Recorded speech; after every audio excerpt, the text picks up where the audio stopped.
أعوذ بالله من الشيطان الرجيم بسم الله الرحمن الرحيم اور میں اس قریشی صاحب چینل پہ جو چند اعمال بتانے لگا ہوں یہ شادی کے لیے ہے۔ اگر بچی کی شادی نہیں ہو پا رہی، بچے کی شادی نہیں ہو پا رہی، یا کسی خاص جگہ آپ شادی کرنا چاہتے ہیں، قرآنی وظائف بتاؤں گا انشاءاللہ۔ ان قرآنی وظائف کی برکت سے آپ کے شادی کے معاملات جو ہیں، شادی کی جو رکاوٹیں ہیں، شادی کی بندشیں ہیں، وہ دور ہو جائیں گی انشاءاللہ۔ باقی شروع میں ایک ہی گزارش ہے، چینل سبسکرائب کر دیں، ویڈیو لائک کر دیں، گھنٹی کے نشان پہ لازماً دبا دیں، اور وظیفہ بک چینل پہ بھی ضرور جائیں، اسے بھی لازماً سبسکرائب کریں۔ پہلا میں وظیفہ لڑکیوں کی شادی کے لیے بتا رہا ہوں۔ بعد نماز عشاء 15 مرتبہ یا لطیف ہو لڑکی کے والدین میں سے کوئی پڑھے۔ دیکھیں، یہ کتاب میں سے بتانے کا ایک مقصد ہے کہ یہاں میں زیادہ آپ کو بتا دوں گا، ویسے تو میں ویڈیوز دوسری بھی دیتا رہتا ہوں، لیکن اس طرح آپ کو میں زیادہ وظائف بتا سکتا ہوں، زیادہ عملیات بتا دوں گا اپنے مسئلے کے مطابق۔ اب شادی بعض اوقات لڑکی کی نہیں ہو پا رہی ہوتی، بعض اوقات ویسے کہیں کرنا چاہ رہا ہوتا ہے انسان، یا شادی میں ویسے رکاوٹ ہوتی ہے، تو بعض اچھی جگہ کرنا چاہ رہے ہوتے ہیں۔ تو یہ مختلف مسائل ہیں، جو آپ کا مسئلہ ہو اس کے مطابق آپ وظیفہ کر سکتے ہیں۔ تو جیسے میں نے کہا، والدین میں سے کوئی پڑھے، انشاءاللہ تعالی بڑھ آئے گا۔ اول و آخر درود شریف پڑھے، جب تک شادی نہ ہو پڑھتے رہیں، انشاءاللہ تعالی مراد پوری ہوگی۔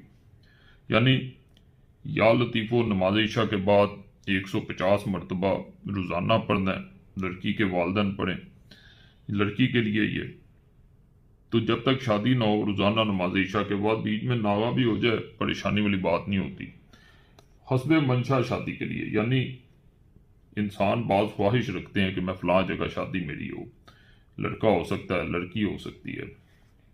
یہ جو ہے وہ آپ نے پارہ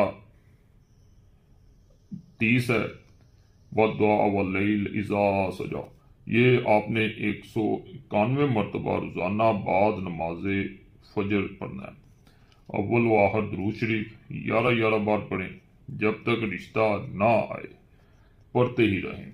بعد شادی شیرینی پر حضور صلی اللہ علیہ وسلم کی نیاز دلائیں، یعنی میٹھی چیز پہ آپ نے بعد میں حسب توفیق، یہ نہیں ہے کہ کوئی دیگ پکانی ہے یا کوئی ایسی بات نہیں ہے، حسب توفیق جو ہے وہ آپ کچھ بھی نیاز کر سکتے ہیں، بلکہ آپ آقا دو جہاں صلی اللہ علیہ وسلم کے نام کی نیاز دینا، ساتھ اہل بیت کے، ان کی آل کی، اولیاء اللہ کو شامل کرنا، تمام انبیاء علیہ السلام کو شامل کرنا بڑا ثواب دیتا ہے اور آسانیاں پیدا کر دیتا ہے۔ جلد رشتہ طے پائے۔ بعض لوگوں کی شادی نہیں ہو رہی ہوتی، لڑکا بھی ہو سکتا ہے، لڑکی بھی ہو سکتی ہے، ان کو یا والدین کو ہوتا ہے کہ ہمارے بچے یا بچی کی جلد شادی ہو جائے۔ بعد نماز عشاء جو ہے سورہ اخلاص پارہ اما 41 مرتبہ پڑھ کر دعا مانگنی ہے، انشاءاللہ کامیابی ہوگی۔ اس میں ایک چیز بتا دوں کہ اس وظیفے کو اگر انسان دن بڑھا کے کرتا ہے، یعنی دنوں کی تعداد بڑھا دیتا ہے، 21 دن تک لے جاتا ہے، اور بعض اس کے بارے میں کہتے ہیں کہ اس کو 41 دن کرنا ایک گارنٹی والی بات ہو جاتی ہے کہ اچھا رشتہ آتا ہی آتا ہے۔ اگر لڑکی کی جلد شادی کا مسئلہ ہو، جلد شادی کرنا چاہ رہے ہیں، یہ تھا جو پہلے میں نے بتایا، لڑکا اور لڑکی ہو دونوں کے لیے، یہ خاص صرف لڑکی کے لیے ہے۔ اس آیت کا ورد ہر وقت لڑکی کو کرتے رہنا چاہیے۔ یہ وظیفہ میں نے تقریباً 2 سال پہلے بھی دیا تھا، اس چینل پہ آپ جا کے دیکھ سکتے ہیں، یہ والا وظیفہ میں نے دیا ہوا ہے۔ اس کے نیچے کمنٹ سے ایک دفعہ ضرور پڑھیے گا، آپ کو اس سے یہ اندازہ ہوگا کہ یہ کس حد تک طاقتور عمل ہے، آپ کو خود اندازہ ہو جائے گا کہ میں صحیح کہہ رہا ہوں۔ کیونکہ جب آپ لوگ کمنٹس کرتے ہیں، آپ بتاتے ہیں اس سے فائدہ ہوا نہیں ہوا، وہ انسان کو چاہے کم کمنٹس آئیں، اصل میں جب کسی کو کسی دعا سے کسی وظیفے سے فائدہ مل جاتا ہے تو وہ دوبارہ چینل پہ کم آتا ہے. جب ضرورت ہو یا کام نہ ہو وہ لوگ زیادہ آتے ہیں، نہیں تو لوگ بھول جاتے ہیں، اپنی خوشی میں مگن ہو جاتے ہیں. پھر بھی آپ کو کمنٹ زیادہ ملیں گے فائدے والے. یہ دعا ہے اول و آخر درود شریف 11 مرتبہ بعد شادی 4 جو ہے وہ آپ نے نفل پڑھنے اور خشوع اور خضوع سے اپنے مستقبل کی دعا کرنی ہے. انشاءاللہ آپ کی زندگی میں خوشیاں اور بہاریں بھی رہیں گی. یعنی اس عمل کے بعد جب آپ اس عمل کو مکمل کریں گے، شادی کے بعد بھی نوافل ادا کر لیں گے تو مزید اس کا فائدہ آپ کو ملے گا. آگے چلتے ہیں جی. اگر کسی شخص کے بیٹے یا بیٹی کی شادی نہ ہوتی ہو، یہ آ گیا بندش والا معاملہ یا نظر بد والا معاملہ کہ شادی ہوتی ہی نہیں ہے، رشتے آتے نہیں، عمریں بڑی ہو جاتی ہیں. اسے چاہیے کہ اچھی جگہ شادی کے لیے اور جلدی شادی کے لیے 3313 مرتبہ عشاء کی نماز کے بعد 21 روز تک اس آیت مبارکہ کو پڑھے اور اول و آخر میں جو بھی درود شریف یاد ہو 11 مرتبہ پڑھے. آیت مبارکہ یہ ہے. اللہ کے کرم سے سورہ یاسین کی یہ آیت مبارکہ ہے، بڑی بابرکت آیت ہے. اس کو اگر کوئی انسان پڑھتا ہے یقین کے ساتھ جیسے میں نے طریقہ بتایا تو اللہ کی ایسی جو ہے وہ رحمت ہوتی ہے کہ جلد شادی ہوتی ہے. اب بعض پہ رکاوٹ سخت ہو، یعنی عمل کر لی ہیں پھر بھی فائدہ نہ ہو، تو آپ نے یہ عمل ایک دفعہ ضرور کرنا ہے شادی میں رکاوٹ دور کرنے کے لیے.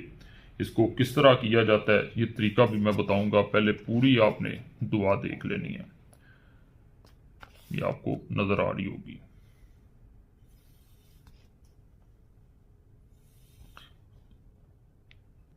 ویڈیو لمبی نہ ہو اس لیے میں ذرا پڑھ کے نہیں سناتا، آپ کو میں نے پہلے بھی بتایا، پھر وہ ویڈیو بہت لمبی ہو جائے گی.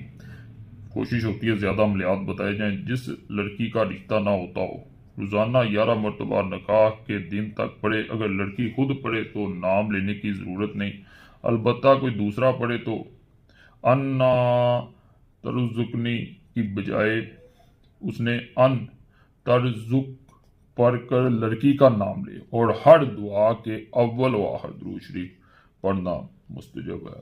اگر شادی میں رکاوٹ ہوتی ہو تو روزانہ ہر نماز کے بعد 222 مرتبہ اللہ لطیف الرحیم یہ جو ہے وہ پڑھتے رہیں. انشاءاللہ رکاوٹ دور ہو جائے گی. بڑے خاص اعمال میں نے بتائے ہیں، انشاءاللہ اللہ کا فضل ہوگا. باقی چینل سبسکرائب کریں، ویڈیو لائک کریں، گھنٹی کے نشان پہ ضرور دبائیں. اور آپ لوگوں سے یہ بھی گزارش ہے کہ کوئی بھی اگر میری ویڈیو کسی اور چینل پہ یا اکاؤنٹ پہ دیکھیں تو اسے رپورٹ ضرور کر دیا کریں. جیسے عامل بابا نام سے کسی نے میری ویڈیوز ٹک ٹاک پہ بھی ڈالنی شروع کی ہیں تو ان کو رپورٹ کرنا ہے، وہاں پہ کمنٹس میں بھی دوسروں کو آگاہ کرنا ہے. میں ٹک ٹاک پہ کوئی اکاؤنٹ نہیں ہے، کسی اور جگہ کوئی اکاؤنٹ نہیں ہے. باقی اللہ سب پہ فضل فرمائے، سب پہ رحم فرمائے، سب کی نیک جات پوری فرمائے.